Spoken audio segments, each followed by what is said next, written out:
Hello, everybody. Welcome to the Punch Up Pod with Lila and Pat. Happy Wednesday. I am so nervous to say it, but it looks like we opened without a hitch.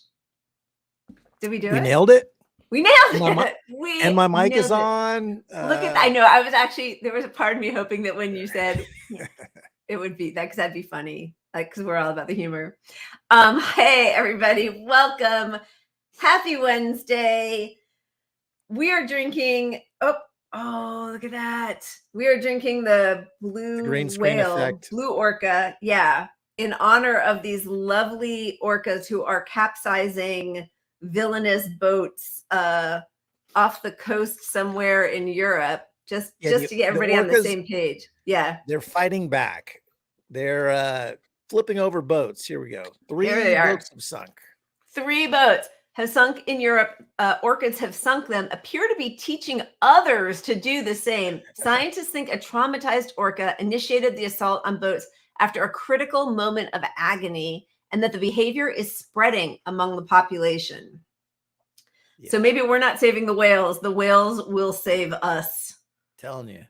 So I actually have a rare opportunity to tell a story. Well, it's not even a story, but when I was a kid, my dad used to commercial fish. He was a teacher, and teachers had their summers off. So he would commercial fish for salmon out of Bodega Bay.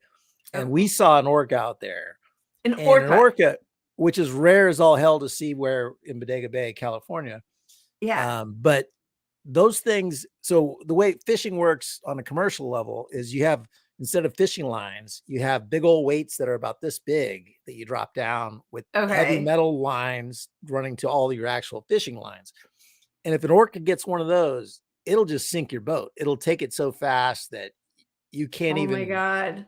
You know, so we were panicking, pulling all this stuff up, but and you can't just crazy. Well, we were cutting them, but you need snips to cut them. I mean, like, because it's a metal cable. It's like a legit. Oh, yeah. But we were doing that to avoid, sinking the boat. But right. It's my fishing story. That's all. That's really scary. My all-time favorite movie that I will watch no matter when it's on, no matter what part of it is on. When I tune in, even if it's on like something, sorry, I'm trying to look through and say, hi, everybody. Hello. Hello. Is Jaws. And then also kind of any shark movie. Like, I'm super excited for the Meg 2 that's coming up. Love Deep Blue Sea. I will watch any of them. Sharknado. When there are like those fake pictures of the real pictures of flooding in different areas, but then they show like a shark going down the street. I'm always like I don't know. I just love it so much. This one, like the fact that they're communicating with each other about how to take, like, this is Jaws the Revenge. Yeah. They're passing it down to their kids, how to flip over boats. Yeah. And I don't care what the story is. We're putting this one on climate change. We're going to say they're encroaching their space and all the garbage. 100% they are. Off. Yeah. It's all about the garbage islands. They must be. Yeah. The Deep. You're right. The Deep with Jacqueline Bisset. Loved that. Attack of the Cable Snatching Orcas. Yeah, there's so many good ones. So, but it's frightening. I will not infringe on their territory. I promise. I did see that, but the CEO of Warner Brothers, I think we even have a still for it, but, he is very upset and is talking about how, well, it shows that the economy is in ruins because there were only 2. Oh, where is it? Darn it. Now I can't find it. Anyway, he's over this one right here. Yes. This is what a recession looks like. Good for you, Pat. Said one guest at David Zaslav's Cannes party, gesturing to 2 mega yachts in the distance. There used to be 20 of these. Pining for the Hollywood past. It's just like repulsive. I wish we had a teeny violin graphic. I know. The saddest little billionaire tear rolling down my eye. Anyway, cheers to the orcas who might save the humans, or at least the planet. Amen. Amen. I had to have another sip of that. It's actually really good. I know you're not a huge fan of blue curacao, but I like it. And I'm just apparently in a storytelling mode. The reason I don't like blue curacao is we went camping one time, a big group of people, and I was responsible for bringing the liquor, but we also knew that there was a liquor store there at the campsite. Did you call ahead and find out like their hours? Well, no, we just knew that we knew. I don't remember why. But so I'm like, okay, we'll just buy a bunch of beer when we get there, but I'll make this jumbo thing of liquor. So I made an igloo cooler, huge thing full of some liquor that was some recipe I looked up or, cocktail thing. It was awful. It was disgusting, like blue. It's kind of what we're drinking now. Like Borg, blue Borg. It was like blue Borg. And then we get there and the place is closed. So all that everybody has is my disgusting blue drink for a whole like 3 days or something. Phone first. Yeah. That stinks. I totally get it. I think I've mentioned to you that I have a similar feeling about peach schnapps because that was the go-to in high school. And I definitely was overserved countless times. So I feel that same way. All right. I mean, we have a lot to get to. The news I think never we should slows just down. Jump into the wheel so we don't leave any segments hanging. Yes, please. Let's hash it out.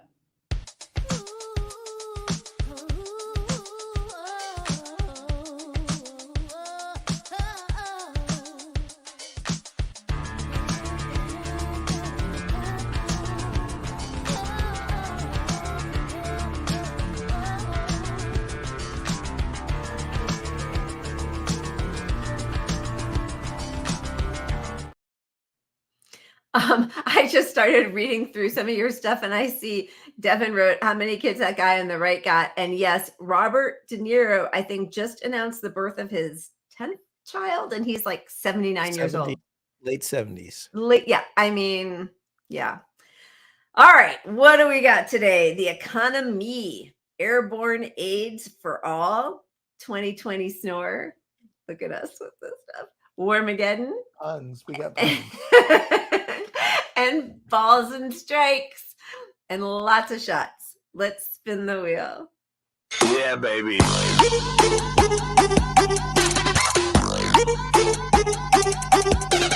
I'll tell you, this bodes well.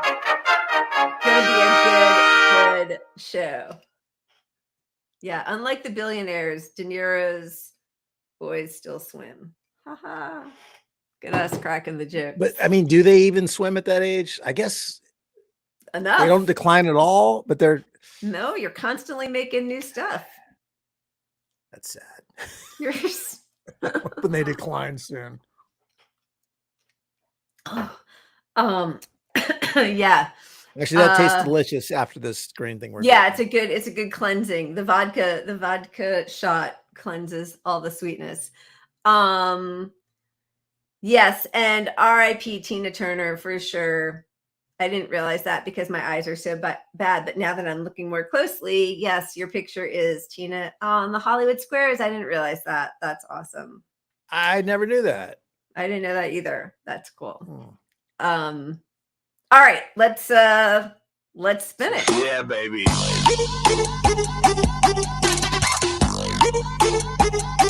One of those shows. Okay. This is going to be a blast. I can feel it already. Feeling good. Cheers. Whoop. Cheers. All right, cheers. You could have yours first for a change. I'm going to wait for you because I'm a gentlewoman. Oh, jeez. I have no manners. All right, let's get a topic. Okay, let's get a topic. Yeah, baby.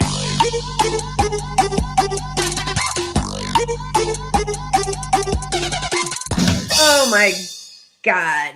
All right. Well, what a depressing state of affairs. It turns out Biden is exactly who we knew he'd be over the last 40 years of his career, pretending that he was not going to negotiate with the right, even though his big selling point was he can reach across the aisle and deal with the right. And what it turns out is, surprise, he's doing exactly what the right wants him to do because they all work for the same people.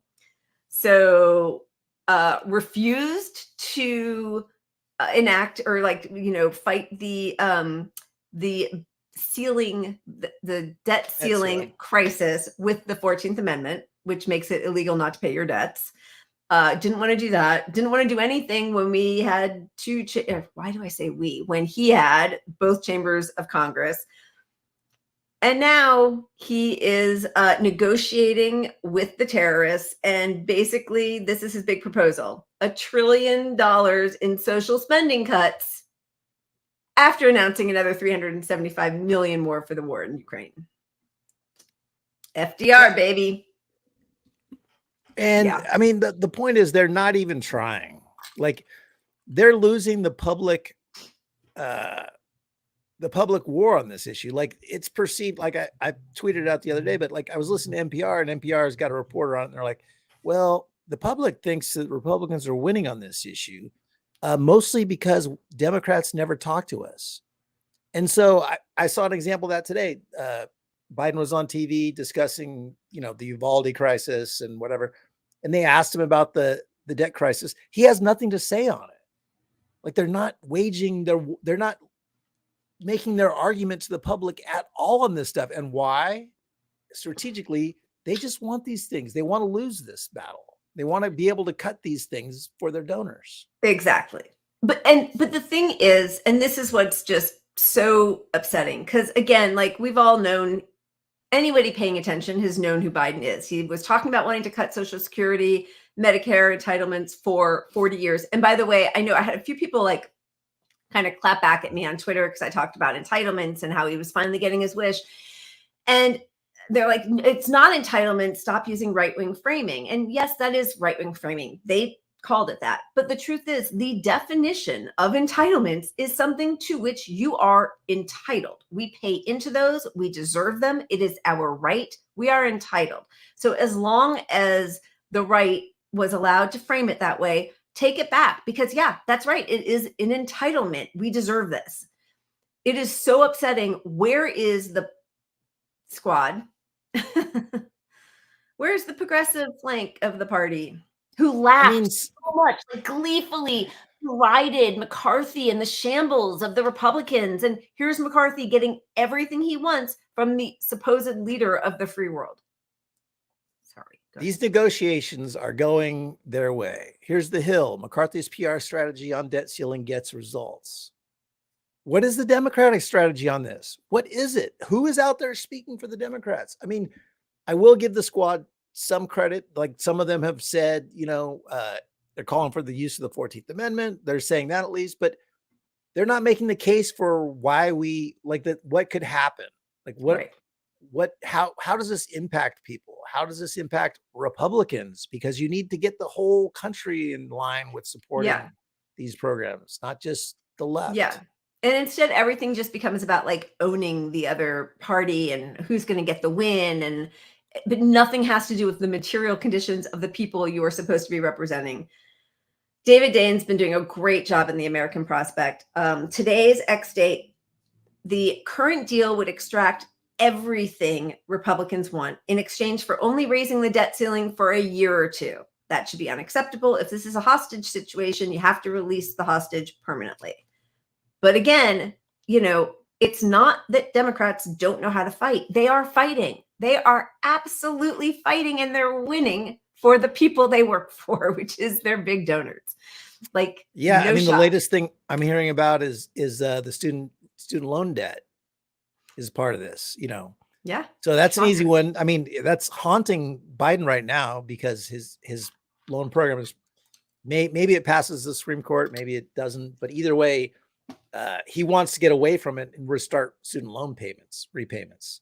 And so if he can pin this on, well, we had to do it to compromise because of the debt ceiling, they're going to jump all over it. So, yep. Well, and first he did it as part of the COVID emergency, and then he ends the COVID emergency. I mean, he's like, anybody who is still fooled by this deserves everything you're getting, unfortunately. I mean, I shouldn't say it that way. That's such a shitty thing. But like, come on. How are we still pretending that Democrats give one single solitary fuck about anybody who votes for them? It's ridiculous. Meanwhile, 90 million American adults struggle to make ends meet. I mean, That's devastating. Yeah. Okay, Federal Workers Union urges Biden to reject GOP austerity. I urge you not to yield to threats, but instead to heed the advice of many legal scholars who've concluded that you have the inherent power and indeed the duty to avoid a default under the Constitution's 14th Amendment, wrote AFG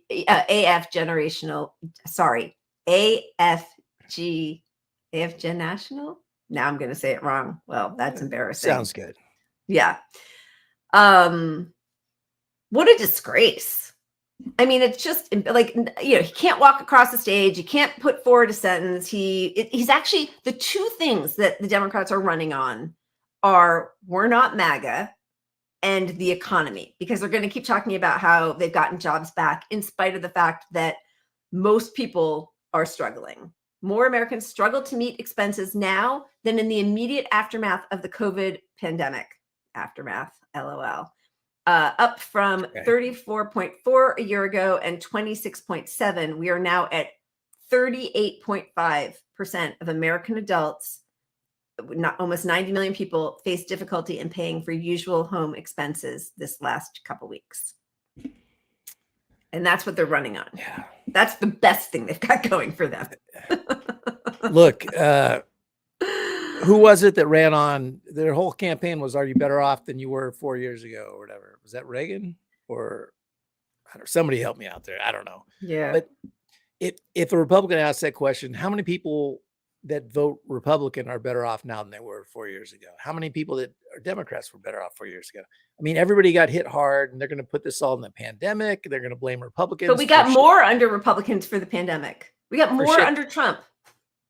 Yeah, I mean, a friend of mine was arguing about student loan debt with somebody, and they're like, well, but you really got to blame Reagan for that.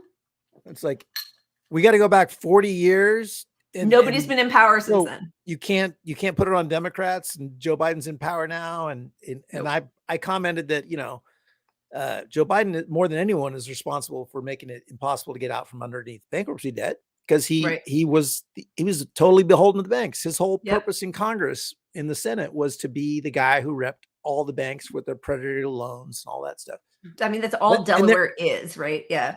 But their excuse is, well, Reagan 40 years ago. It's always, we're still facing that, but people aren't buying that shit. Kids aren't buying that shit. Kids I don't think care about hearing about Reagan. Yeah. I mean, it's so pathetic. And I mean, it's true. Yes, Reagan was horrific, but like, we had Clinton for 8 years, who just exacerbated almost everything that came under Reagan. Then we had Obama, who said he was basically a 1980s Republican. I mean, they're telling you who they are. Why is anyone still pretending that they're not? Yeah. Yeah. So where are we right now? We got, you could look at the rent stuff. So this was an interesting argument. I don't know if you saw this, but, rent is growing faster than incomes around the country, piling pressure on inflation burdened households. So if you see the top chart is rent growth and income growth, I mean, that's pretty clear cut. You're looking at like a 40% difference or so. Yeah. Wait, let me do some actual math. 58% difference. 58.1% difference between the rent growth and the income growth. And you expect the next generation to keep up? I mean, all the homes are being bought up by Blackstone and all these bankers and real estate development companies. And there are things that your government could do to regulate that, not to allow these huge companies to buy up single family homes, right? I mean, there are ways to lead and to govern. I mean, honestly, I don't think Biden has not taken a single measure, not even calling people out publicly. Like, at least, and I know we all have issues with him at different times, but Ro Khanna is the only person, and I mean Bernie, who I see kind of like beating that drum, like trying to embarrass and humiliate these people. Imagine what would happen if the leader of the free world called them out from his podium and embarrassed them and said, we have 600,000 people living on the street. We have people who are working full time who need to have side gigs. Nobody can afford to live on one income in the city where they reside. This is because of corporate greed. That would do an enormous that would be an enormous push in like what the news media talked about. I mean, we would have a shift, but he won't do it. I mean, he's not even talking about the cuts that they're pushing right now. He's not even making his case to stop the cuts that the right is going for right now. It's so obvious. And like what you just said, I mean, think of how many times people hammered Trump for talking about personal companies and businesses. Right. But it had an impact every single time he did it. Yep. Yeah. I mean, negatively, because he's an idiot and his goals are evil, but you know, you can't say that the positive wouldn't work. You know, you have the bully pulpit is a phrase for a reason. You have the podium. You are in front of people. You can shape the narrative. You can shape how this country works. Yeah. And, you know, I really do sort of blame the pod guys and their ilk for, is it a quart pint glass? It might be. It's from the 99-cent store. Because what they did, talking about how, you know, it was always a justification why Democrats don't get anything done. So Reagan, Bush, Trump, they're Hitler. They're the worst. They're fascist. I mean, the Hitler thing is a little, you know, much, but like, yeah, I agree with all the rest of them. They're despicable. But they're not all powerful any more than a Democratic president should be all powerful. And yet they, like, people really, you know, anytime I call out Biden or Democrats, I'll get these, you know, well, actually people in my mentions of like, don't you know that we need 51 and we had 2 turncoat Democrats and Manchin and Sinema. And, you know, it's like all these different things where somehow when Republicans are out of power, they're even more powerful and able to get things through than the Democrat, who we still have the Senate and the actual presidency. We have the presidency, and he's not even using his power as the president to get people's attention. He's not even trying at all. He's doing exactly what he was put there. Yeah, sorry. Let's go back to the rent. So I thought this was an interesting so JD Vance comes in. He's like, well, this is because of, you know, letting in too many people, stop the border crisis, stop his war on home affordability. And so somebody actually put these numbers together. Kudos to Justin Wolfers. Yeah, that's what the chart looks like. So he was connecting the dots of immigration and rent growth. And yeah, it's the opposite. Net immigration growth has actually decreased, right? Yeah, I mean, and that's what demagogues always do, right? They're going to try to pin it on some marginalized group instead of ever biting the hand that feeds them. But both sides are complicit, clearly. So should we spin? I did see an actual honest article. Tell me. From Fortune magazine of all places. I mean, that's just too hard to deny this. Yeah. You know, I mean, because this same magazine always pushes the new narrative about like, oh, you know, quiet quitting millennials, you know, bad, millennials bad, you know. But so anyway, forget quiet quitting. Millennials and Gen Z workers are quietly working second jobs as they live paycheck to paycheck. Little honesty. Yep. Far cry from telling people to save by not eating avocado toast, which is, you know, the popular refrain. Right. And there'll be 20 of those avocado articles to one of these articles. I mean, that's right. Of course. You know? Yeah. Even when they are honest, it's not like, don't go subscribe to Fortune magazine because they're the truth tellers. Yeah. Yeah. We should end this segment on some good news. All right, let's see it. Are we ready to end the segment? I don't know. I think let's move on. Yeah. All right. We have a dead billionaire to report. Do we even want to watch that? I mean, yeah, let's end on good, because there was a horrible interview with Elon Musk on CNBC, I think, where he talks about how it's immoral to work from home. You know, and the funny thing is he did it in the way that they talk about learning loss, where what he's saying is it's really not fair that frontline workers and fast food workers and grocery workers, people had to go to work in the middle of pandemic and the rich people got to stay home. So he's making it seem like he's actually a good guy. You're and right. I mean, I agree. It's horrible. They shouldn't have, but the solution isn't nobody should work from home. It's during a global pandemic, you pay everybody to stay home so nobody gets infected, but they'll never go that way. Yeah. Should we show his clip? Let's show it. It's not that long. All right. I'm a big believer that people are more productive when they're in person. Look, there are some exceptions, but I kind of think that the whole notion of work from home is a bit like the fake Marie Antoinette quote, "Let them eat cake." Mm-hmm.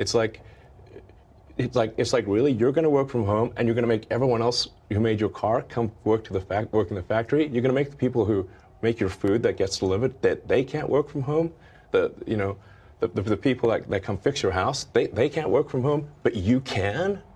Does that seem morally right? That's messed up. You see it as a moral issue? Yes. I mean, I see it more as just it's a productivity issue, but it's also a moral issue. People should get off the goddamn moral high horse with the work from home bullshit. Because they're asking everyone else to not work from home while they do. The laptop class is living in La La Land. God, I hate him. It's just such bullshit that he's he could so be gross, presented even for a second as a hero of the people. Like, he fired his whole staff publicly. Like, he's such a dick. He's a clear dick.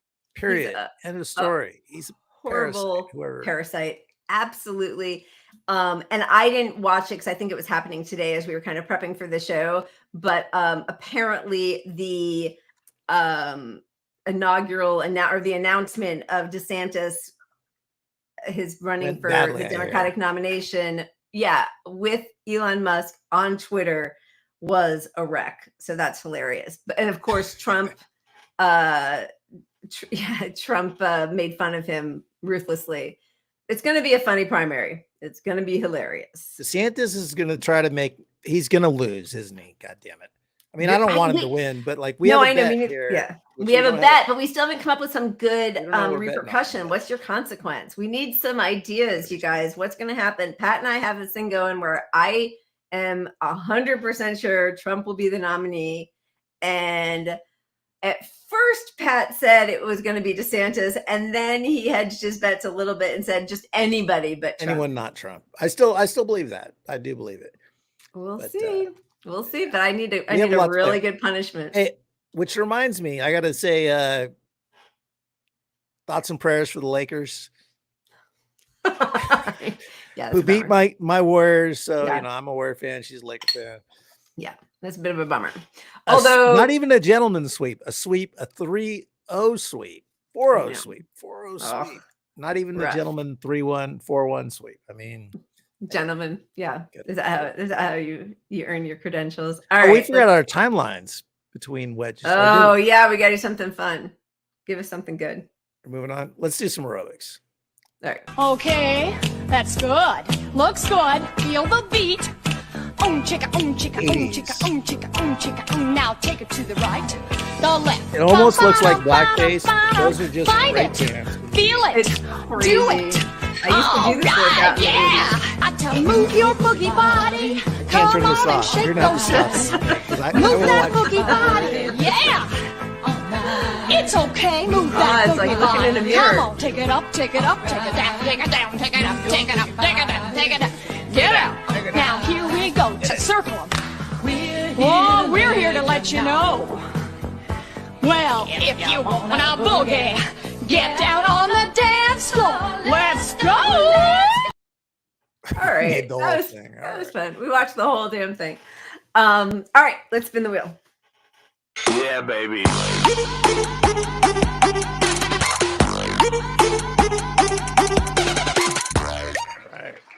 Okay. So what's interesting to me, we were talking about this earlier, Real Clear Politics has not done an amalgamation of all the different polls for Democratic primary candidates since Robert Kennedy and Marianne Williamson started gaining ground, which was 4 weeks ago. Wait, today's 24th. It was actually 4 weeks ago. I think April 26th was the last time that they pulled all the polls together to show how Biden competes against those two insurgent primary candidates. Is kind of crazy. Like, I follow them religiously. I have for 10 years, like, because I used to post the polls all the time. And I mean, this is they're trying to kill all momentum. They're working with the Democratic Party to trying to kill all dementia. Dementia. Trying to kill all the dementia. Good luck to them with that. They just don't want any momentum and public push for a primary. I mean, it's happening everywhere. It's just ignore that they're Democratic challengers. And I don't even like these challengers, but like we should have a Democratic primary. Of course. And I don't either. But, just like with COVID misinformation, the more like the Democrats don't talk about long COVID and just act like it's all over, the more when people drop dead suddenly, there is now a vacuum where, it's the vax to blame. Exactly. Which means right. The next, we're going to get into COVID, but the next vaccine that comes out that actually works to prevent spread, everyone's going to buy it anymore. You got half the country, half the Democrats aren't going to take the damn thing. Yeah, it's horrible. So yes, there's a ton of Biden propaganda going, as we know. Finish the job for the American people. I mean, this is just embarrassing. My president does not lie. What? He's not a racist. Like, are you kidding? Wait, he doesn't whine. Yeah, he doesn't lie. We've already so many times, and I know everybody knows, but he has a career of he had to drop out of his first 2 presidential bids because he was such a liar. Oh, look at that. Doesn't whine, doesn't insult, doesn't hate. My president's not a racist. I mean, come on. Like, these are people who have absolutely no history, no knowledge of anything, and not a sexual predator. Hilarious. Okay. We should have just focused our whole show on this tweet. I know. Seriously. We could show a video countering every single piece of that. Every piece. Despite what that lady says. Oh, sorry. Then Biden attends. So he's attending his $25,000 per person fundraisers, but not doing any campaign rallies. His announcement was like a pre-recorded Twitter video. So that really inspires confidence. His approval, he has trouble across all groups, but his approval rating with Black people, a core Democratic group, is just 52%, down from 82% when he took office. Only 27% of Black people say they definitely or probably would vote for Trump. And he only won 12% of Black voters in 2020. So over the past 2.5 years, he has gone up. Trump has gained 15% more Black voters who want to vote for him. And then Biden has even lower approval, 40% from Hispanic people, which is 1 point from his low, and 32 among white people. I mean, 43% of Hispanic people say they definitely or probably would support Trump or lean that way, which is up 10% versus Trump v. Biden from before. The guy who wants to build the wall, who's racist about Mexicans, Mexicans, they're sending their rapist. Yeah. I mean, for them to be at 40% approval, holy fuck. Okay, here's the thing. I don't care if the Democrats win or not. Like, I really don't. I think there's some sort of reckoning that needs to come that will never come unless they lose something like that, but we saw what happens with Trump. So I don't want Trump to win either, but anyway, the point is, if you're a Democrat and you really think fascism is encroaching and this is the most important election of our lifetime, you should be screaming for debates, because these numbers are fucking startling. Like, everything that put Biden over the finish line is gone. All those things are gone. COVID's gone. That's not a thing. Yeah. Sirota wrote a good piece about how Biden, pretend went left, sort of. The American Rescue Plan momentarily helped millions of people and boosted Biden's standing among voters. Democrats cut off pandemic aid, jacked up taxes on the working class, stomped out a rail strike, expanded fossil fuel drilling amid the climate emergency, demagogued the crime issue, and reappointed Trump's worker-crushing Federal Reserve Chair Jerome Powell, all while abandoning the minimum wage and healthcare promises they made in 2020. And then they spiked the football by bailing out Silicon Valley bank tech moguls, while the government moved to force up to 15 million people off Medicaid. Slap that on a bumper sticker. We got a winning argument for Biden, Kamala 2024. Yeah, the problem is once this argument gets made made in the way that it's being made in Sorota's article will be too late because it'll be ignored in the primaries because there won't be a primary. So it'll just be like we're stuck with Biden. The first time people in the public will hear this stuff will be from Trump or whoever the nominee is on the right. Yeah. And it'll be clear that he's going to fucking lose. So it's that, and it's that, all that stuff versus abortion. And that's the only thing the Democrats have going for them, which even that is pretty pathetic because we lost Roe versus Wade under Trump. And he ran on codifying it and then didn't. But that's where the Republicans being evil as all hell helps the Democrats because they can now sit back and say, well, it looks like a fair race because we got this abortion issue to fight over. Yeah. You know. Well, at least we've got these people on the Democratic side. Boy, Donnie hasn't slept in several days since he was indicted, and after finding out that the Dominion voting systems are refusing to settle in their massive lawsuit against Fox News. Guys, click the link in my bio, brand new article on this with everything you need to know, and Donnie, good luck getting shut-eye now. What in the fuck is that? Those are the paid influencers. And as someone said, because I was like, what the fuck is this? Someone was like, they get paid in cocaine by the DNC. Like, clearly it's a problem. But yeah, I mean, that's not swaying anybody because people know what the actual conditions are. And it has been interesting to see how the people who are running in the Republican primary, even though they are down in the, like 40 points lower than Trump, are considered real threats to Trump possibly getting the nomination of the Republican Party. But in the Democratic Party, those people are being completely dismissed by the DNC. They are not, however, being dismissed by the people. And both RFK Jr. and Marianne Williamson continue to gain ground on Biden. But especially RFK. It's interesting. I cannot fucking stand RFK. But I mean, I agree with you. I think he's like a more palatable Trump in that people see him as a disruptor.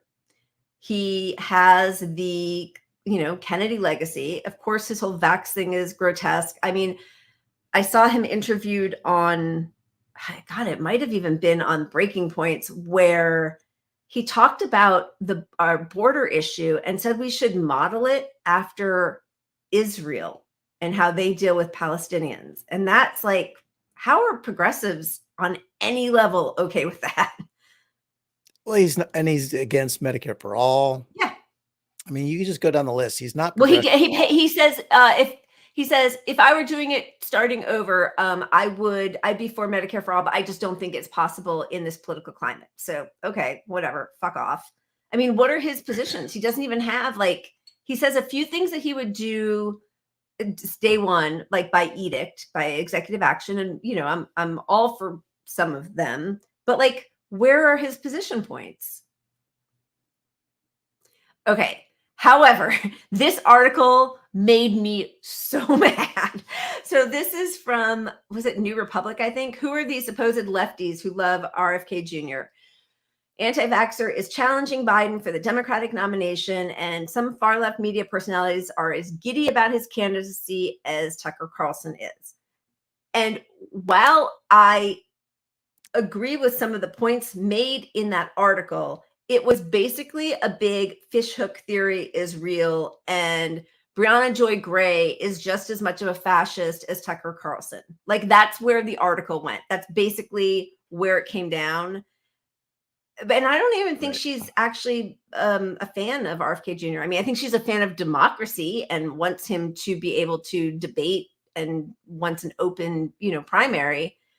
But yeah, it was basically just taking pot shots at anybody on the left who is anti-war. It was really gross. Yeah, but I mean, he's had lots of problematic stances. Yeah.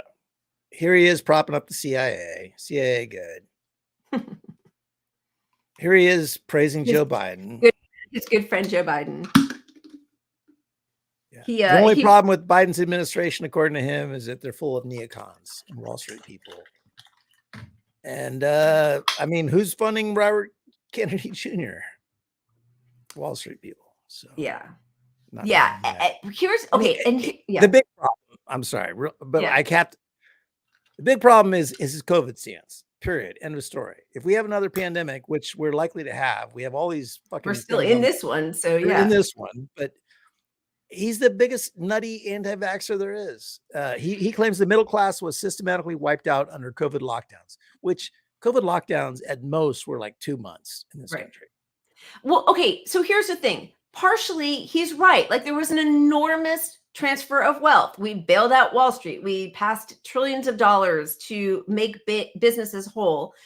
But again, just like with the other thing, like the way to respond to that is what we should have done, which is what Bernie Sanders was calling for, which is what they did in European countries, Asian countries, is pay people to stay home, pay them their salary to stay home. We didn't do that. We bailed out Wall Street and left the middle class and poor working people on their own. But that's not what he's trying to do. That's not his point, which is, his point is we shouldn't have had lockdowns because this is a, your natural immunity would be fighting this, and we can't trust these vaccines. So we shouldn't be trusting it. We didn't have vaccines when we locked down, first off. Right. Nothing to do with that. But what your public response is to not react to a fucking pandemic that we know is spreading like crazy throughout the world is not to react.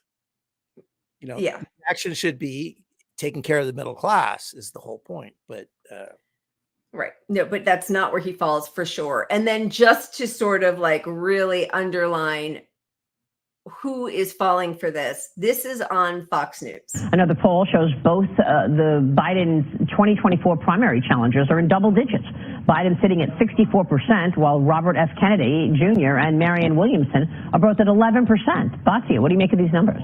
Yeah, I mean, it's really interesting. They both have a case to demand a debate at this point, I think. 11%, I mean, who would have thought that Marianne Williamson, RFK, would get there so soon after announcing? I think it's great that, Democratic voters are going to be given a real choice, and I really hope that this primary shakes out to be a really significant one. Some of the comments that Robert Kennedy makes, I totally agree with. Yeah. I mean, he's a libertarian, and he seems to see things down the middle. I don't know how you. Well, I think he sounds actually like a Joe Manchin, he does. Which I would describe as a blue dog Democrat. Yeah. Someone that we could probably, as Republicans, sit across from the table from and agree on some issues, substantive issues, and that ability to actually cross the aisle is sorely lacking. And I think the young RFK or the second RFK makes a strong case for himself. The reason he resonates with me is because I think, I'm an independent, and I feel like most people I hang out with are sort of hanging out in the middle. You might lean to the right on some issues, you lean to the left on other issues, but he's coming out like an independent, which I'm all for the youth right in the middle. Yeah, for the youth movement. I mean, I'm scared of him. I don't think, but I'm scared of all of them, so it doesn't matter. But that's why the DNC is terrified, because he will pull in a lot of people who think that being a blue dog Democrat is a good thing. Yeah, but look, we should have the debates. This should all be public. Everyone should be able to argue with what the left should look like. But if somebody like him wins the nomination on the left, also, it's no different than a centrist winning. I mean, we're going to have no voice on the real left at all. It's going to be neutered entirely, but maybe that's what needs to happen so people can get upset and fucking fight back and understand that we don't have a voice. Yeah. All right. Either way, we have so much on 2024, but interesting that Trump is ruthlessly mocking DeSantis while praising Tim Scott. VP Tim Scott, should we call him? VP Tim Scott. Black guy. That's a great VP for Trump to win over more black voters since the left. I had thought it was going to be Nikki Haley, but now I'm wondering if he's going to go with Tim Scott. Although we don't have the video of it. I don't know how many of you saw, but Tim Scott on stage, he did like a Howard Dean. He had the Howard Dean scream. Yeah. But all of those things can be made to mean a lot if people want it to, but the truth is, I think it's Trump and Tim Scott for the win. Yeah, I mean, oh my God, I just vomited in my mouth. the fact that, okay, Trump, there's two things. Trump wants a big field because that's how he got through last time, because nobody would leave the field. Right. And his slim majority within the Democratic Party or Republican Party is enough. I mean, it's only like 35% or so of the Republican Party, but they're diehards. They're going to stick with him. So if these guys don't drop out before that actual voting begins, he wins again. So he wants a crowded field, but he has nicknames and attacks every single person who gets in, but he's leaving Tim Scott alone. So yep, absolutely. That's just something.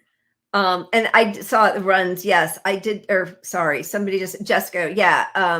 That was interesting this week that both Peter Dow and Jason Call left Marianne Williamson's candidacy or her campaign. I feel like, and I have no insider knowledge at all, except that my biggest issue with her, apart from just feeling like, anyway, on paper, I think she says a lot of the things that we could all agree with. Great. Like, we could all like her platform. Yeah, her platform's great. Yeah. Is I just don't believe that, just like Bernie, I don't think that if it came down to it, she would do a dirty break or do anything in the end that she could be at all blamed for, and she'll be blamed no matter what, for Biden losing to Trump. And so then there's no point in getting behind somebody.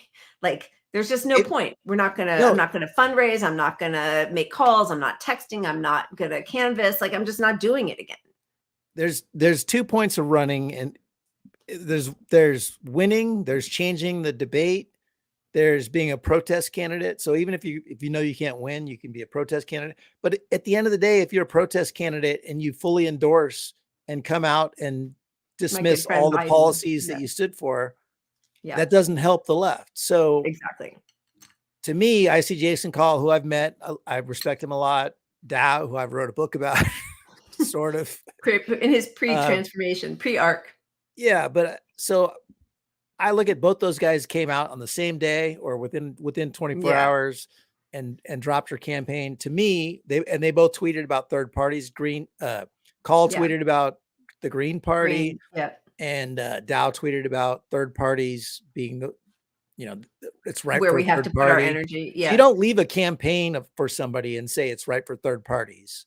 I mean, to me, behind the scenes, she had to say, they had to become aware that she's not going to leave the Democratic Party, that she's going to endorse Joe, that something like that happened. I mean, this is all speculation, but that logic prevails here. Yeah, which again is nobody has this surge of support and the enormous, volunteering and small donor donations and grassroots energy that Bernie had. And he couldn't even take that revolution where he could have won twice. And he wouldn't do it. I just don't think that she's a viable, solution. No. And anyone that wants to support her to force a debate and maybe push some of our leftist issues, and I support it. Go for it. I just go in realistically about it, because they crushed Bernie. There's no way in hell she comes out of this thing as the nominee, but we should have a debate, and anything could happen. You get a debate. Who knows? Yeah. But if you're going to invest $10, give it to a food bank. Yeah. This is what I want so badly. It's like in every part of my being. Look at this lady weighing in. Hillary Clinton says Biden's age is a legitimate issue. People have every right to consider it. What do you think? She's running. She's not. She's not. Oh my God. But can you imagine how great that would be? That's kind of all I want anymore. As long as we're all losing, it'd be hilarious. Yeah. This is where I'm so torn on politics on the left. It's so futile on so many levels, but like I do follow the horse race stuff, and it's entertaining to me. Yeah. Like, unfortunately, I wish there wasn't an entertainment factor. Yeah. But, she gets in.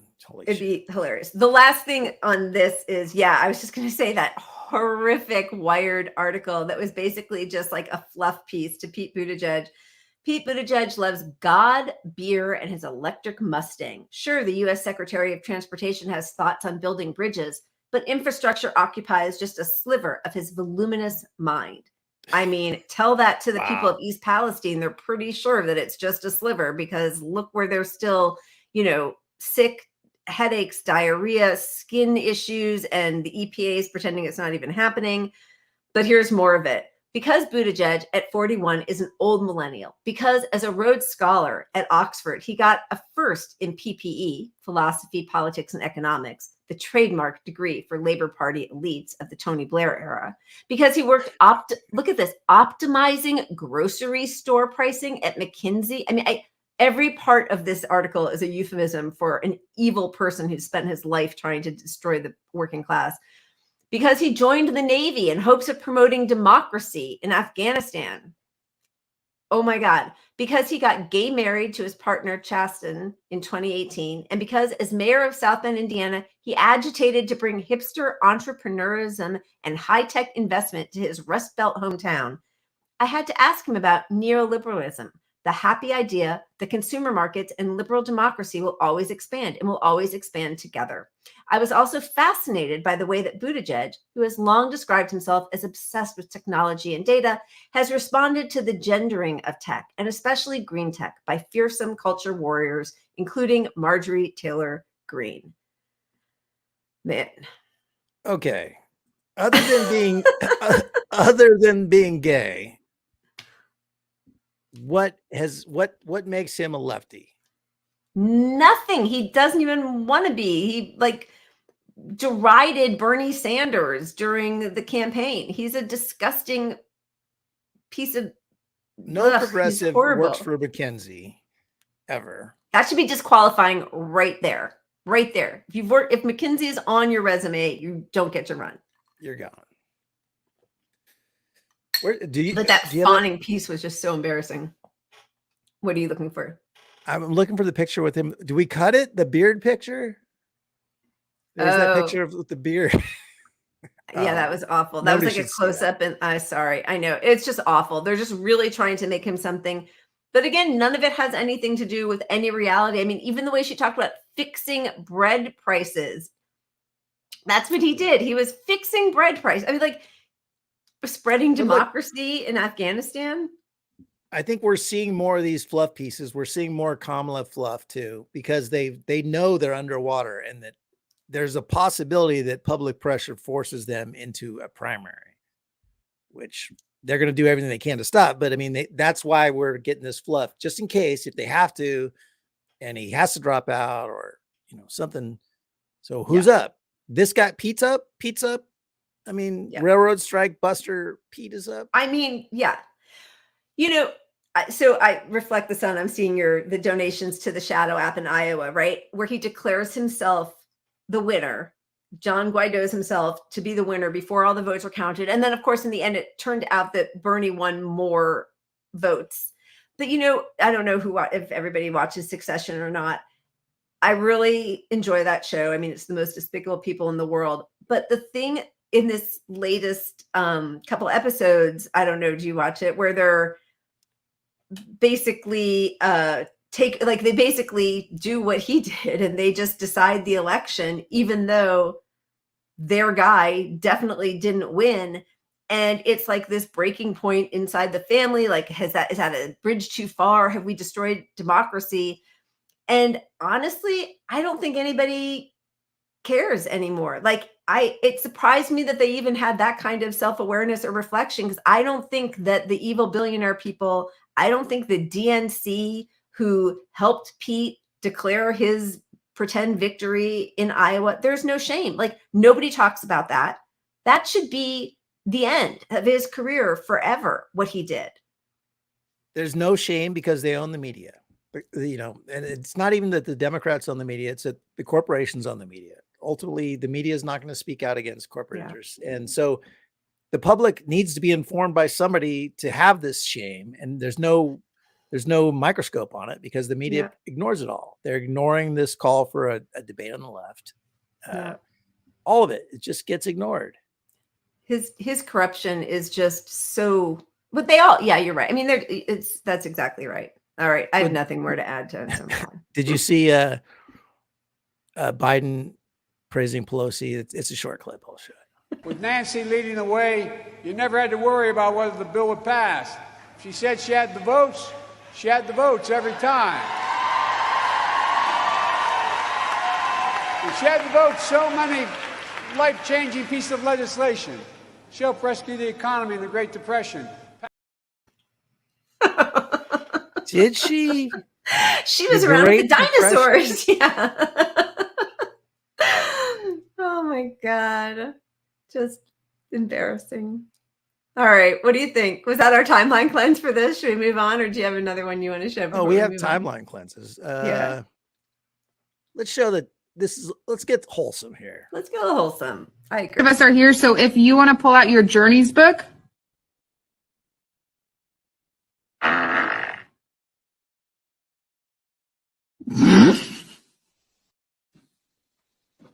What was that? What was that? I think she farted.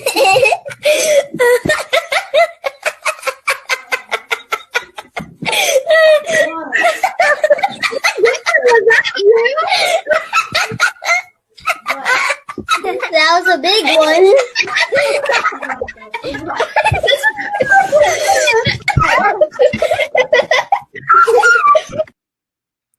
Learning loss. There's your learning loss. There's no learning loss. Come on. That's some fun times with your teacher. They're not depressed. They're having a good time. All right. We got shots. Yeah, baby.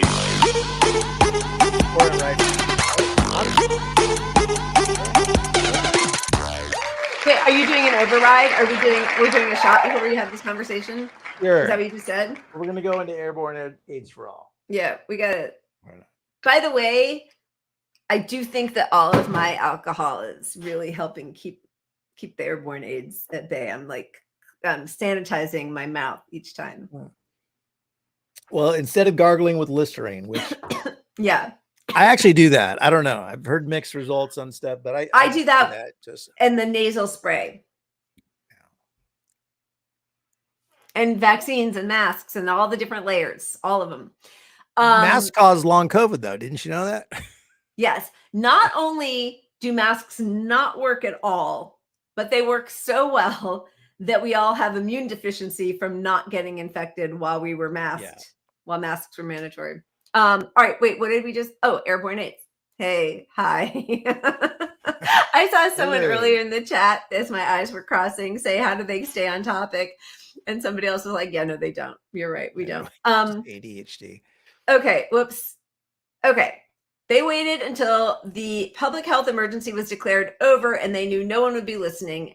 And then the Department of Health and Human Services advised repeat COVID infections increase your risk for both hospitalization and long COVID. Yeah, the honesty after they ended the COVID emergency is crazy. Like, and I think it's just because all these departments realize, like, we have this stuff we have to say, and we can't do it while the administration has this policy that means we'd have to enact these policies. Right. That's money, because money talks. Now that it's over, it's personal. You know, we've told you, which they haven't told the public any of this stuff, but they put it on their website that none of the public is checking their website to see. Yeah. The other thing, you know, there was like an 11-minute compilation of how disgusting it was. A Matt Orfalea compilation. I disagree with his vaccine status or whatever. What he where'd my brain go? But basically, it was a compilation of all of the lies the media told about the vaccine and how it's going to stop the spread and how you can't get it, you can't spread it, where they might not have even known they were lying at that point because Pfizer lied and said that, and then later said that they hadn't actually tested that. But the other part of making fun of people who do their own research, there was like just one after another. Okay, do your own research. Haha, do your own research, making fun of that. But then to turn from that and now say, you do you, use the tools, everyone just do your own thing.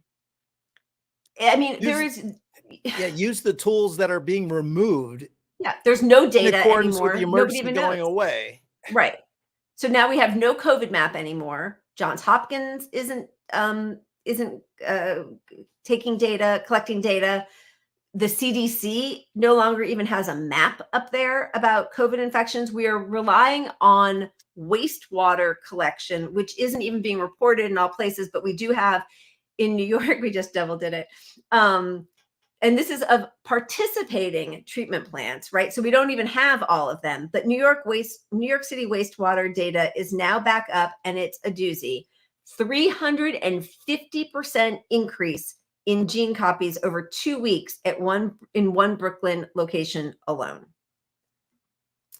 Yeah, and the point I think that needs to get made to the public, and I think most people watching here get this, is that may not lead to an astronomical increase in deaths, but we know that we're not doing anything to prevent the damage that's going to happen from multiple occurrences of this. So it's almost like Biden's administration, they're not going to see the aftermath of ending this policy, because it's going to be, 3-4 years down the road where we see, oh my God, it's killing a lot of fucking people in the long haul because it's airborne AIDS. You're weakening the immune system. Your T cells are, and instead of providing immunity, further exposures weaken your immunity each time. Exactly. And by the way, even with that, they are still saying we need to expect, we as a society have to be prepared for as much as 100,000 to 250,000 people a year dying in those vulnerable groups. I love that they always put the vulnerable groups.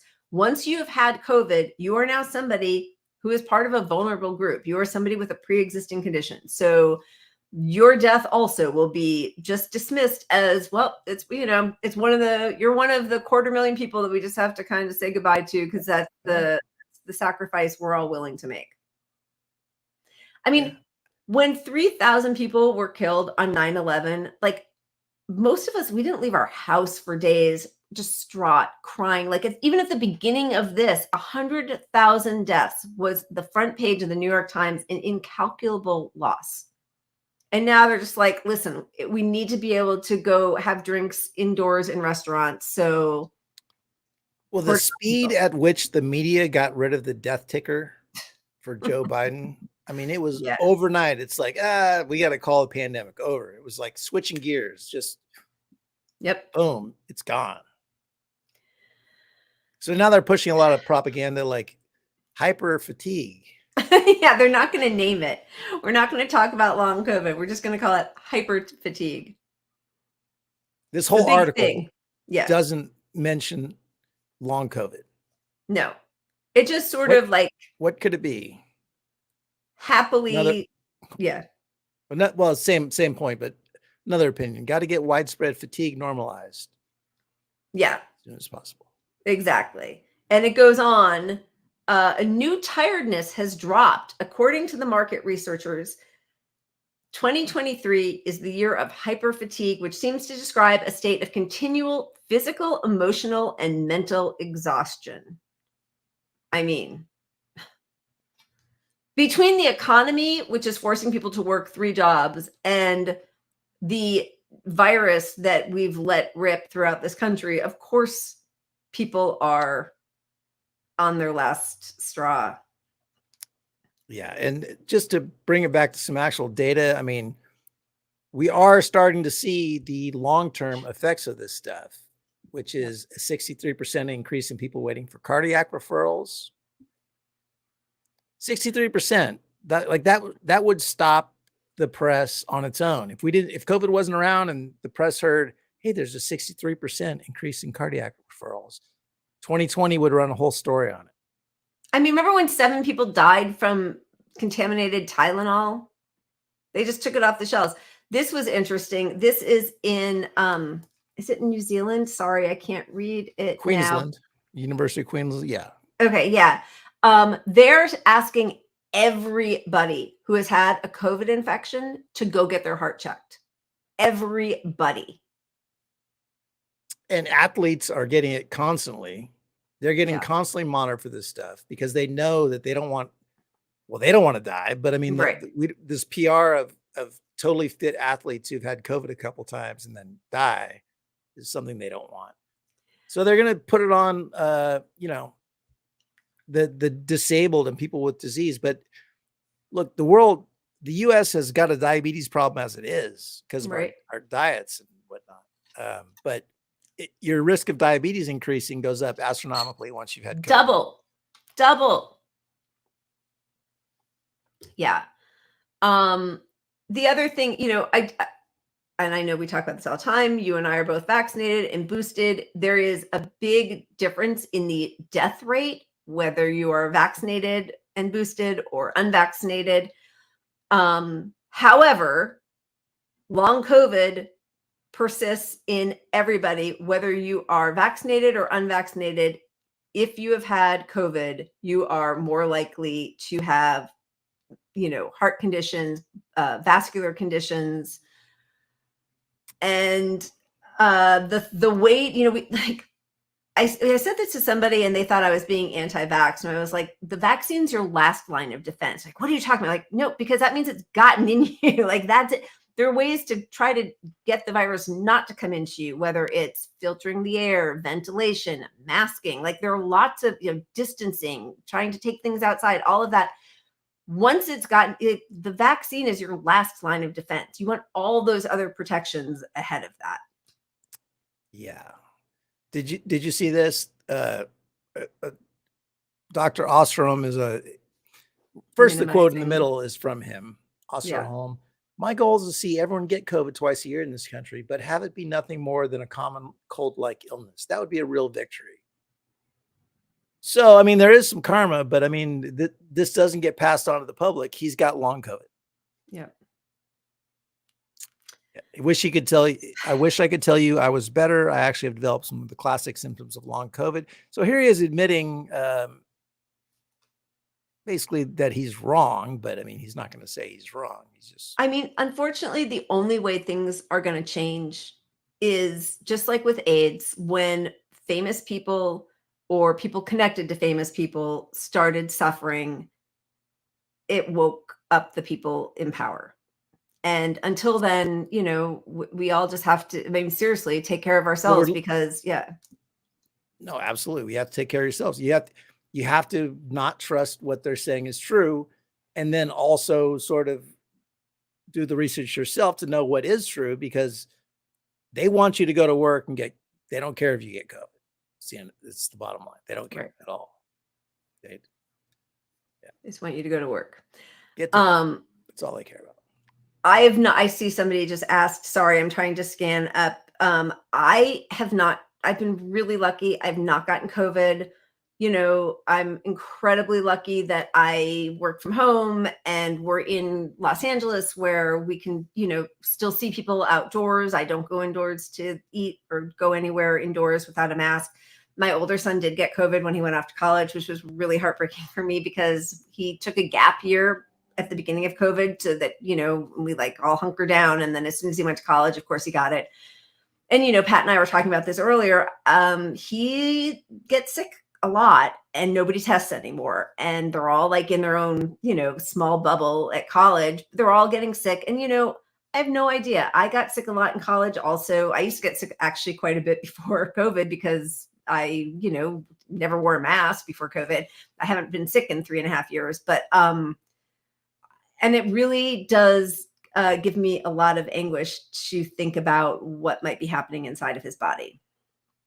Really, it's tough. And I really feel for parents. I was telling you this, but you know, parents who have to, they don't have any means to not send their kids to public school, and you can't force your kid to wear a mask and know that he's going to. And even if he does, he's around all these other kids not wearing a mask. It's like, anyway, back to, I have not gotten COVID as far as I know. I work every day with a guy who is the most COVID unsafe person on earth. He just came back from a Carnival cruise with 1 million people. Oh my He's been hacking up a lung forever. Yeah. Sniffling and sneezing. He's probably had long COVID for 6 months. Every time he does anything, he's fatigued. But I think he's gotten COVID also. Like, I think he has COVID now or had it last week. And I wear a mask around him every second, and I haven't gotten COVID. Yeah. So, yeah. And you're right. And, cloudy skies, you're right. A lot of cases are asymptomatic. Another thing we used to talk about under Trump that nobody ever talks about anymore, which is another reason always to mask, so that just in case you have it and you're not aware, but we don't test anymore. They just laid off, I think, 200 workers at the Binomax, whatever, one of the government subsidized rapid test places. So they're not even updating those rapid tests. They probably, aren't all that accurate anymore. But we should be testing all the time. People should be testing all the time. Instead, the public is so gaslighted that we are fighting to keep masks in hospitals. Hospitals. Yeah. Crazy town. So like when we're up fighting in the public for more COVID awareness and increased air filtration systems and,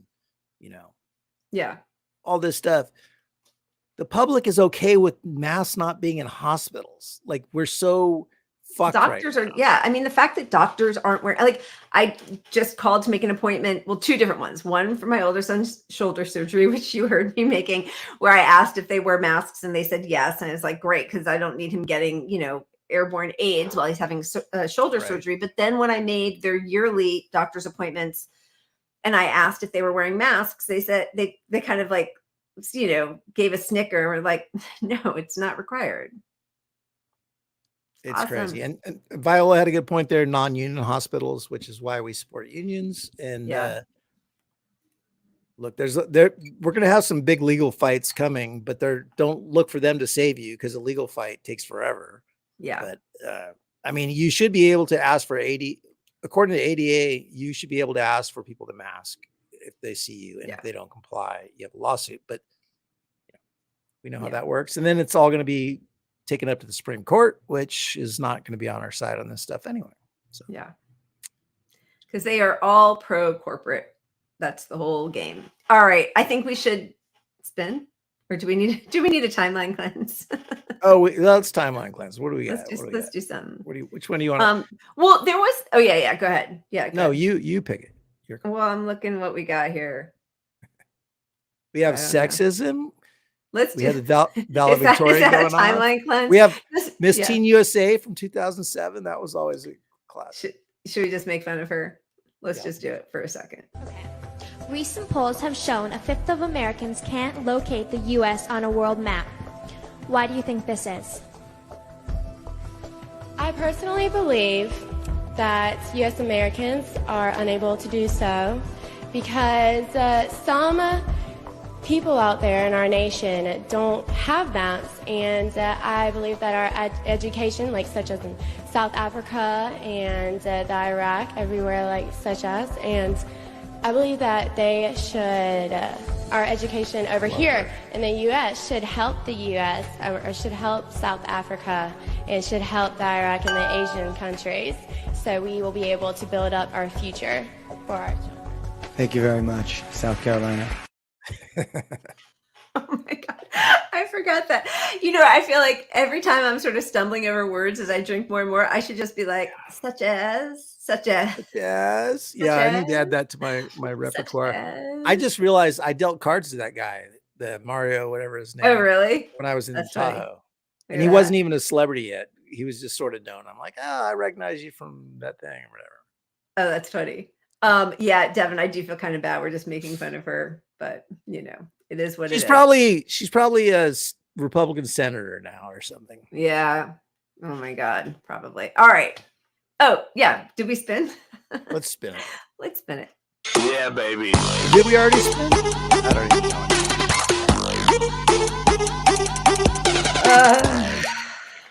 Man, I had so much hope because a few days ago, the Eisenhower Institute took out a full ad in the New York Times talking about how the U.S. should be a force for peace in the world. They laid out the timeline. Sorry, I gotta Wait, where's my thing? Look at that. We're doing a whole new formatting. Now I can't read anything, but laid out a timeline to sort of disprove, even though they said that Russia should not, it was an illegal invasion, they should not have attacked, but it was not unprovoked. They laid out a whole timeline of what the US and NATO had done to move military bases and NATO bases closer, to provoke and instill fear in Russia. And so then they show in the middle there's a good map that shows, the NATO military bases.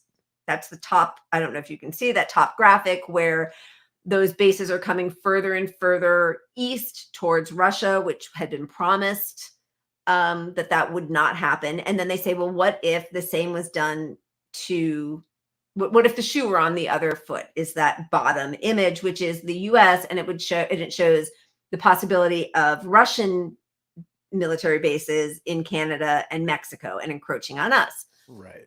And I was like, okay, that, finally between this ad coming out, or paid ad from the Eisenhower Institute being taken out in the New York Times, the papers that showed, that the U.S. generals do not believe that Ukraine can emerge victorious, that China has been sort of insinuating itself, trying to make some peace deals. I was feeling so hopeful. And then right away, Biden turns around and says that we're giving F-16s to Ukraine. So, which isn't, look, it's an awful move. I mean, so the threat of Ukraine being able to reach deep into Russia to bomb Russia is what an F-16 gives that country. And so we could give all these stipulations in the world to Ukraine, but Ukraine does not have the same interests we have in world peace. They see this as their own survival at the end of the day. So we can't. And if you look at the framing on this, the U.S. is saying, well, we're going to give them F-16s, or we're going to train their F-16 fighters. We're going to allow our allies to give them F-16s, but they don't really have the infrastructure, and they don't have the, you're hearing all this stuff. Well, they don't have the runways, and, it's like, but then what are you doing? It can't, it's just we're just funding the military. We're just giving, we're funding all the contractors. Right. Which is what and it comes allowing down to. Everybody to This is what it all comes down to. This is what the war in Ukraine is about right here. Yeah. I'll slide us over. All that money going to private companies. I mean, we should skip the war and just transfer that money over. We'd save hundreds of thousands of people's lives. Yeah. 53% of how many trillions? I mean, a trillion. It's over a trillion. 53%. It's about a trillion. Let's just go. Yeah. Is going to, half that money is going to people that aren't part of the government. They're just independent contractors who are lobbying our fucking congressmen and senators for money. Yeah. I mean, it's just all Raytheon and Northrop Grumman and all of them. Yeah. And they know, because we know from those papers, they know that this is not going to end well. They know that. So the two things that are happening are, we want to be the ones to supply oil to Europe, and we want to weaken Russia. Oh, and 3, we want this to be a big signal to China to leave Taiwan alone. But none of that helps the Ukrainian people. It has nothing to do with democracy in Ukraine. And the truth is, Russia has tried several times to come to the negotiating table. And for Zelensky to say, we'll negotiate as soon as they leave, they could say, we'll negotiate as soon as NATO takes down all of their posts. I mean, like, that's not negotiation if you're already starting with an ultimatum. And I really think we should show that video. What do you think? Because I think most people understand. If you're watching our show, probably you get some of this stuff already, but this guy lays out the whole encroachment on Russia and NATO. And it's Mike Lee, reporter. I think, for the AP, and he's really good and feisty and combative, the way every journalist should be, with John Kirby, the State Department spokesperson. Here we go. To look at this and say the reason that the Russian army is on NATO, the Russian army is at NATO's doorstep is because NATO has expanded rather than the Russians expanding. That, in other words, NATO has moved closer to Russia rather than Russia moving closer to NATO. Is that not an accurate way to look at this? I think that's the way President Putin probably looks at it. It's certainly not the way that we look at it. You don't think that NATO has expanded eastward toward Russia? NATO has expanded, okay. and the expansion has been a good thing for. So the reason that the Russian army is at NATO's doorstep is not the fault of the Russian army, it's not the Russian army that's done it. It's NATO has moved closer to moved I'm pretty east. sure it wasn't NATO who was ordering, upwards of 15 battalion tactical groups to within 10 kilometers of the border with Ukraine, and I'm pretty sure it wasn't NATO who put little green men inside Ukraine to destabilize eastern I'm cities. pretty sure that Ukraine is not a member of NATO. So unless that's changed, it's not okay. changed. But I'm So, pretty sure the movement by Russia is Russia's decision. if NATO is moved east, the reason that the Russian army is closer or on NATO's doorstep is because NATO moved. Not NATO because is not an anti-Russia alliance. NATO is a security alliance. Unfortunately, for 50 years, it was an anti-Soviet alliance. So Where's do you the not Soviet understand Union it? So do you not understand how, or can you not even see how the Russians would perceive it as a threat? And the fact that it keeps getting closer to their border, while their troops, I mean, the places where their troops are, you say their troops are, and may have been in Ukraine and Georgia, are not NATO members. I'm not going to pretend to know what goes in President Putin's mind or Russian military commanders. I mean, I barely got a history degree at the University of South Florida. What I can tell you is that NATO is a defensive alliance. It remains a defensive alliance. Fair enough, but it has moved east, correct? I mean, that's just a fact. It has expanded, absolutely. Right, exactly. But there's no reason for anybody to think the expansion is a hostile or threatening move. And we've been saying that throughout the last 15 years, man. You're moving closer to Russia. You're blaming the Russians for being close to NATO. No. That's exactly what Hegel We're said. blaming the Russians for violating the territorial integrity of Ukraine and destabilizing the security situation not a inside NATO Europe. member. Which is not a NATO member. I see Other countries feel threatened. So first of all, that's so gross. But part of the problem is so few journalists have an education or know the history. They're just, it's like broadcast news. They're just kind of like attractive talking heads who swallow anything they're just stenographers for the State Department.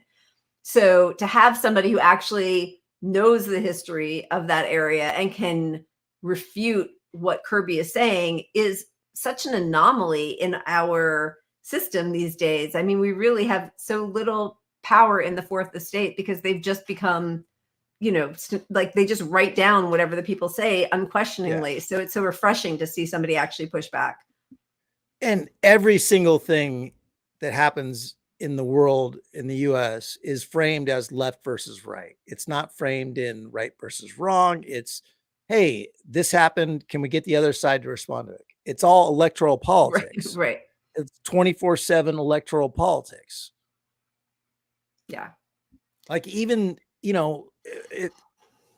day one of 2024, when the new president is sworn in, it's going to be, well, how does that affect the Democratic Party? How does that affect, how are you perceived because of what you did? How is that going to, not how are people going to benefit from this? How are, none of the right stuff is ever talked about. The framing is always on left versus right. It's just a big game. Yeah, pretty depressing. I think we only have one more category, and I would love to get to our thread because it fills me with a little bit of hope. And I feel like, can we do it? Or do you want to spin? Just because we can. Yeah. We're going to spin it once to see if the gods wanted it. Okay. If we need to my new thing. Look at that. All right, but Pat, just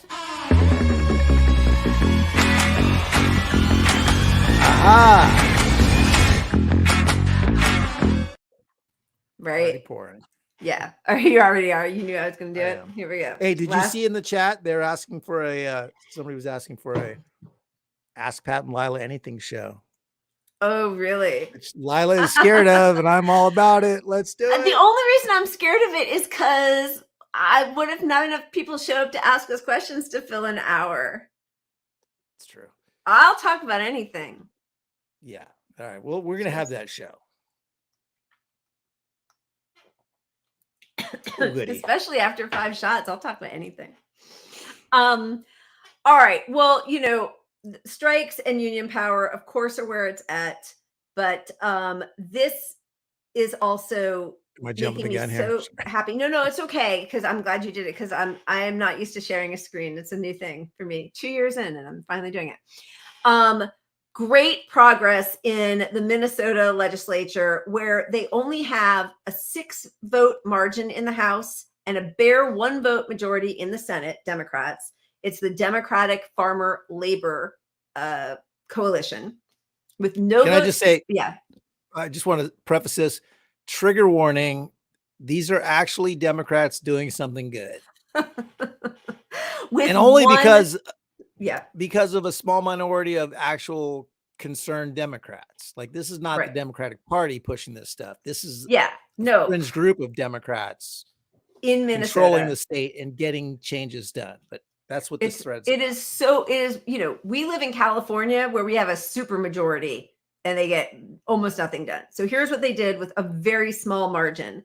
With no votes to spare, Minnesota Democrats have implemented vast new social programs, enacted protections for groups threatened by far-right states and the Supreme Court, strengthened unions, poured money into schools, replaced infrastructure, and fed every Minnesota child. Okay. In addition to having a 1-vote margin, this was not a radical left-wing legislature. There are plenty of moderate Dems here, but the moderates, unlike Dems elsewhere, still wanted to get stuff done and saw progressives as partners in making that happen, unlike the federal or national Democrats. Rather than looking at the November numbers result and imposing some kind of self-limiting narrative about the scope of their mandate, Minnesota Dems looked at their priorities and said, how much of that list can we get done? Turns out the answer was almost everything. Probably also helped that this was a younger legislature. Okay, so let's just go. They're going to work hard. GOP couldn't do anything because the Democrats all worked together. Here is what they got done. They created a huge new statewide paid family leave and medical leave program, raising the number of workers receiving paid leave from 25% to 100%. Fantastic. Fully legalized marijuana. My older son's going to be very happy about that. They made school lunches free for all students, leading to Governor Tim Walz being adorably mobbed by elementary schoolers. And apparently Will Stansel, who's somebody I follow, has a friend, Sidney Jordan, Minnesota chief author and major proponent of this bill. So somebody in the state legislature was part of that. So isn't that sweet? Love that. Created new protections for Uber and Lyft drivers, leading to State Senator Omar Fatah being adorably mobbed by Uber and Lyft drivers. They gave them protections. So that's this fantastic. Seems very pro-union. I mean, it's almost like they're doing what Biden claims to be for. Codified Roe versus Wade, ensuring that Republicans can't endanger abortion rights in Minnesota simply by controlling the courts. Look at that. That's something that Obama promised to do on day one back in 2008 and then said it wasn't a priority. Interesting. Funded the replacement of all lead pipes in the state. Another, his friend there, law. That was so good it passed with unanimous Republican support too. Think about how Michigan could use that. They have been with dirty water in Flint for 5 years now, and have a Democratic governance now. I think that still has not tried to prosecute Snyder or done anything to fix all the pipes. Only the wealthy people got their pipes fixed in Michigan.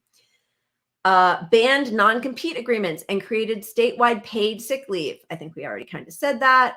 They enacted a raft of laws to make the state a trans refuge and ensure people receiving trans care here can't be reached by far-right governments in places like Florida and Texas.